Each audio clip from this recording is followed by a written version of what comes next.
Assalamualaikum warahmatullahi wabarakatuh. Salam presisi.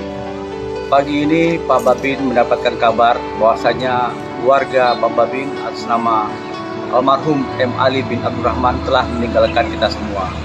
Dari sini kita bisa belajar bahwasanya hidup kita hanyalah sementara dan akhirat selama-lamanya.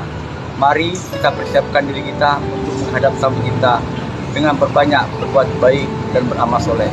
Assalamualaikum warahmatullahi wabarakatuh.